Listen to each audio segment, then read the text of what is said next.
आज का पाठ है 8वीं कक्षा का तीसरा पाठ, पहला भाग प्यारा गाँव। इसका अर्थ ए नाइस ब्यूटीफुल सुंदर गाँव। प्यारा गाँव ही क्यों कहा गया है, प्यारा शहर क्यों नहीं कहा गया है, यहाँ पर देखिए। क्योंकि आप इस चित्र पर अगर देखें तो ये माहौल, ये वातावरण देखने पर हमें पता चलता है कि ये वातावरण पूरा गांव से संबंधित है। क्योंकि गांव में पेड़ पौधे, पशु पक्षी, जानवर और कई सारे अधिक दिखाई देते हैं।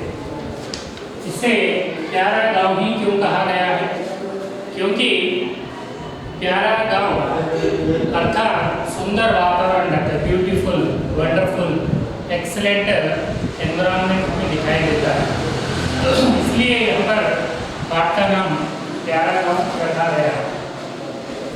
तो प्यारे गांव में हम क्या क्या देखने जा रहे हैं, देखिए चित्र पर देखें तो मेघ है, सुबह सुबह का वातावरण है, कई सारे पक्षी आकाश में उड़ते हैं, कई सारे पेड़ दिखाई देते हैं, घर है बीच में से, कई सारे रास्ते हैं, किसान खेती के काम के लिए कुछ लोग बैलगाड़ी लेकर जा रहे हैं और कुछ किसान खेत में काम कर रहे हैं।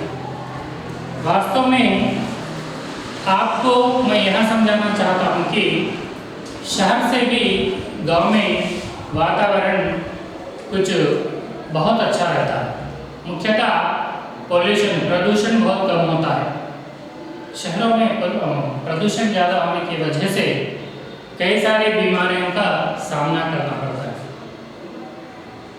और जनसांद्रता यानी पॉपुलेशन बहुत कम रहता है, लोग कम रहते हैं और पेड़ पौधे जाते रहते हैं, शुद्ध पानी रहता है। इस सभी को लेकर हमें इस पाठ का नाम प्यारा गांव रखा गया है। प्यारा शहर नहीं कहा गया है क्योंकि शहर में कई सारे समस्या है, जैसे ड्रेनेज और पॉल्यूशन, एयर पोल्यूशन, जैसे साउंड पोल्यूशन, कई सारे हमें दिखाई देते हैं। तो यह सब हमें ग्रामीण प्रांत में नहीं दिखाई देता। गांव का और दूसरा शब्द देहात भी कहते हैं।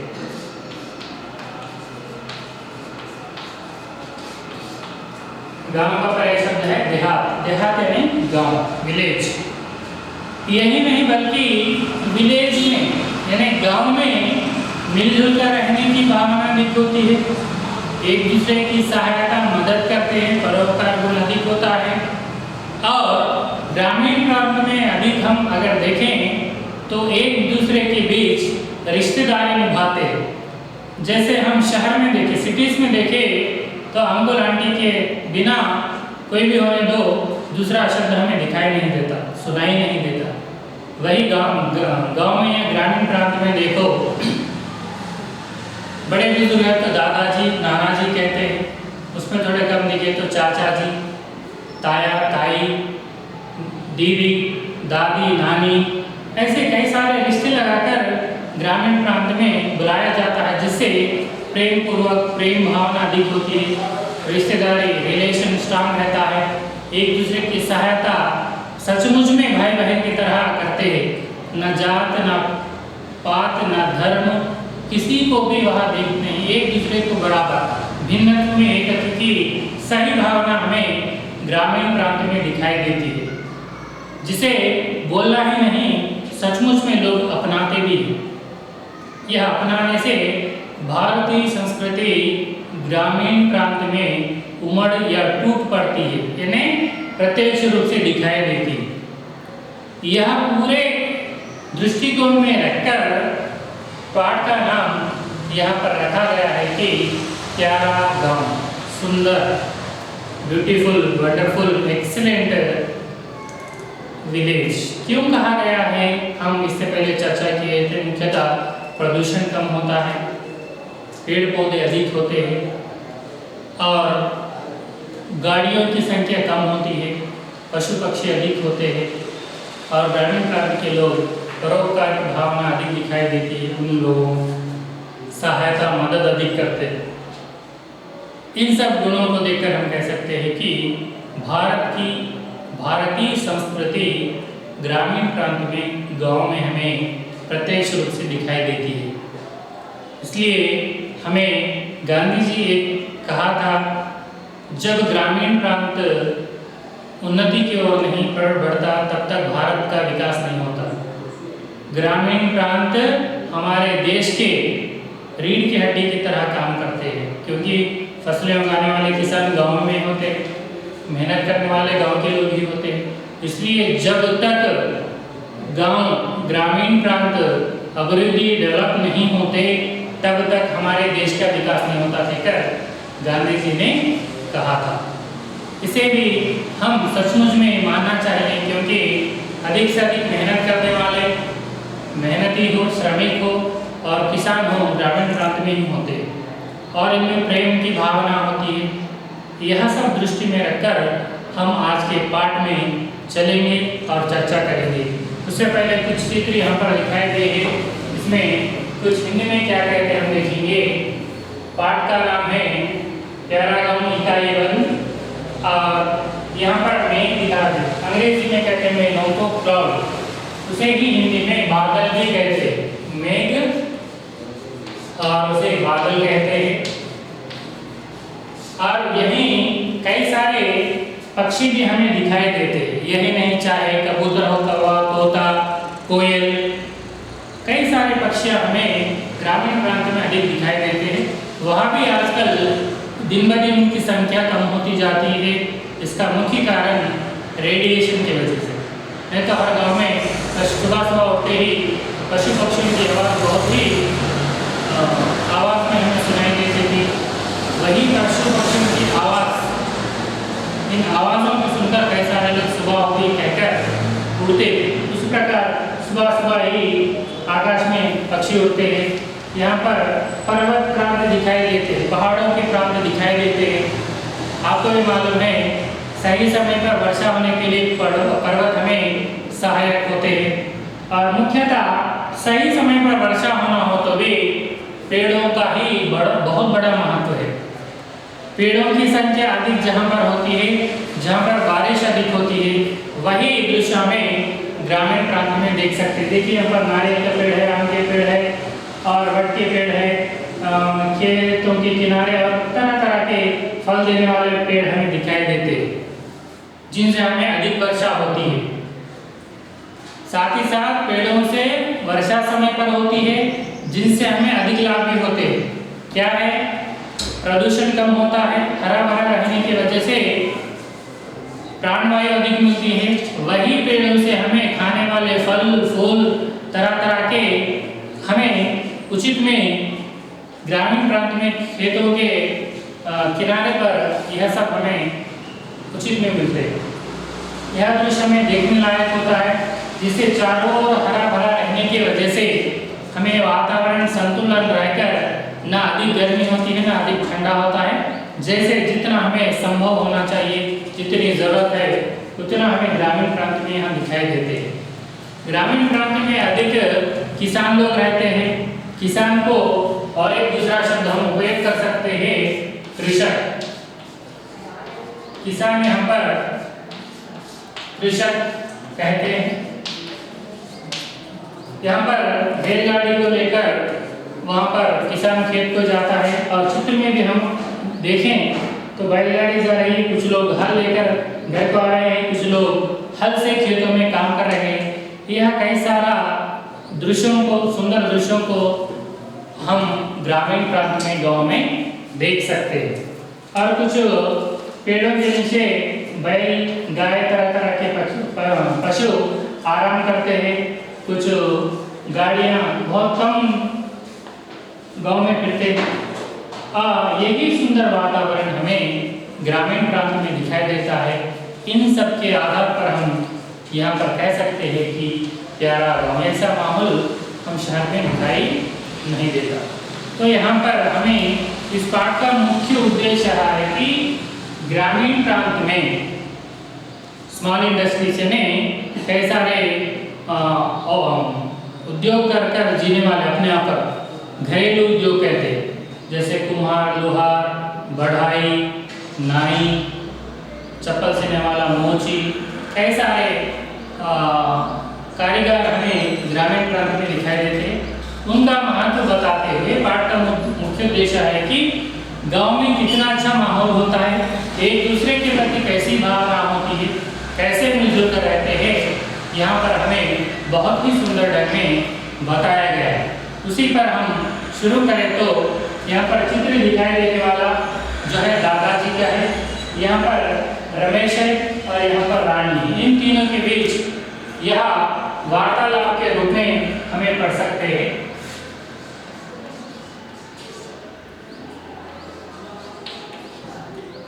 कन्वर्सेशन के रूप में यहाँ पर हमें पाठ पढ़ाया जा रहा है। उससे पहले जो कहानी है उसका महत्व क्या है, उद्देश्य क्या है, यहाँ पर हम देखेंगे। रानी और रमेश 8वीं कक्षा में पढ़ते हैं। गर्मी की छुट्टियों में दादाजी उन्हें अपने गांव ले जाने के लिए आए। सब मिलकर सवेरे रेल में निकले। गाड़ी में बड़ी भीड़ थी, फिर भी जैसे तैसे बैठने की जगह मिल गई। शाम तक गांव पहुंच गए। वहां स्टेशन के पास चाचा जी बैलगाड़ी लेकर तैयार थे। बैलगाड़ी खेतों के किनारे किनारे चलने लगी। खेतों में किसान काम कर रहे थे, पशु चर रहे थे। गांव की हरियाली देखने लायक थी। बातों बातों में घर आ गया। दादी जी मिली। दादी जी ने बहुत लाड प्यार किया। यहाँ तक देखेंगे क्या होगा। तो रानी और रमेश, यहाँ पर देखें तो रानी यहाँ पर है, ये है रमेश, ये है दादाजी।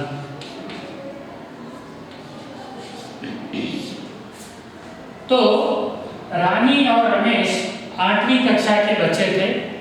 ये शहर में पढ़ते थे। ग्रामीण प्रांत में हम चर्चा आगे करेंगे। ग्रामीण प्रांतों में हमें क्या सुविधाएं हैं, शहरों में क्या है, यहाँ पर क्या नुकसान है, वहाँ पर क्या लाभ है, वहाँ पर क्या नुकसान है, क्या लाभ है, हम अंतिम में चर्चा करेंगे। तो यहाँ पर रानी और रमेश शहर में पढ़ते थे। गर्मी की छुट्टियाँ जो आपको रिसेंटली कंप्लीट हो चुके हैं, गर्मी की छुट्टियाँ हैं, समर हॉलीडेज।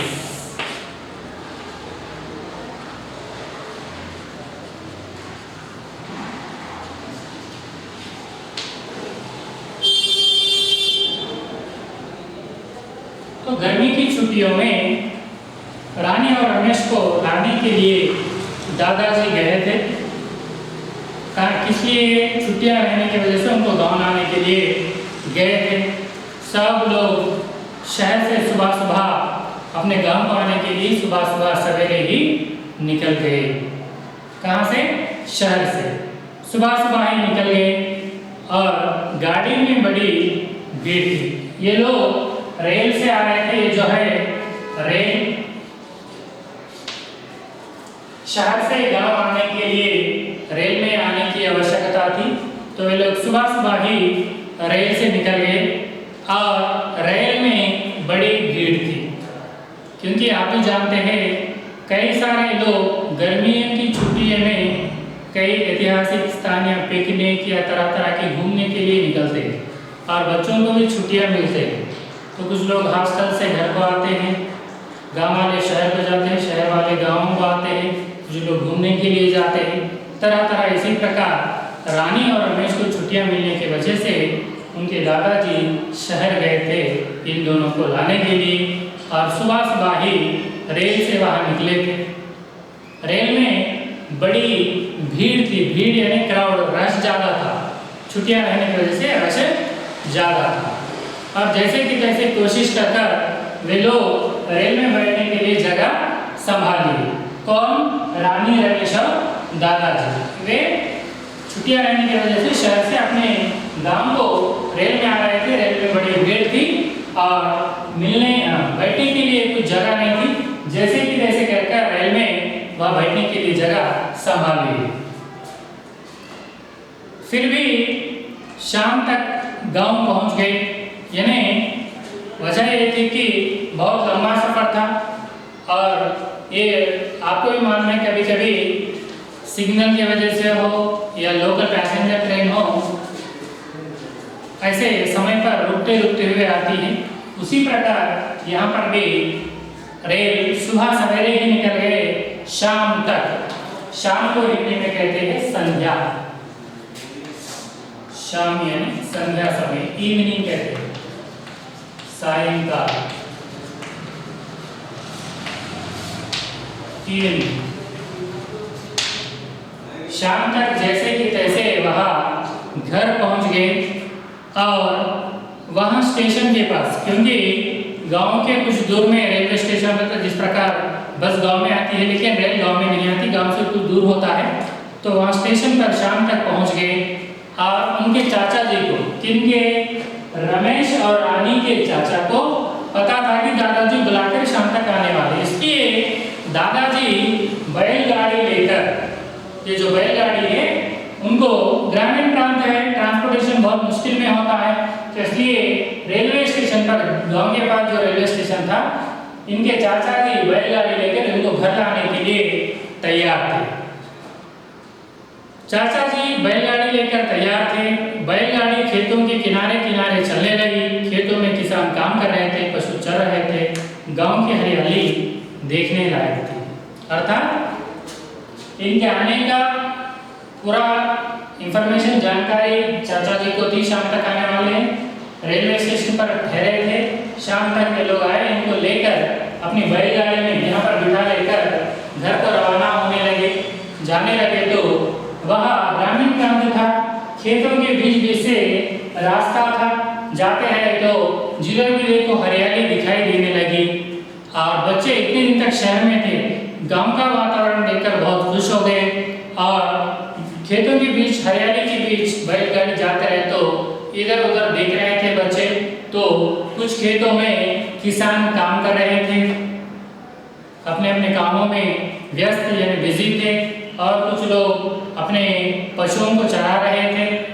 ऐसे सुंदर वातावरण को देखकर सब लोग धीरे धीरे धीरे घर पहुंच गए, क्योंकि शाम हो गई थी, जल्दी से जल्द वह घर को पहुंच गए। और रास्ते के साथ जो हरियाली दिखाई देने लगी, यह देखकर रानी और रमेश बहुत खुश हुए, क्योंकि इतने दिन तक वह सिटी यानी शहर में रहते थे, वहाँ पोल्यूशन ज़्यादा होता, पेड़ पौधे कम होते हैं। तो अपने गांव को देखकर उनको बहुत खुशी, जैसे कि तैसे बैलगाड़ी में बैठकर शाम में घर को पहुँच गए।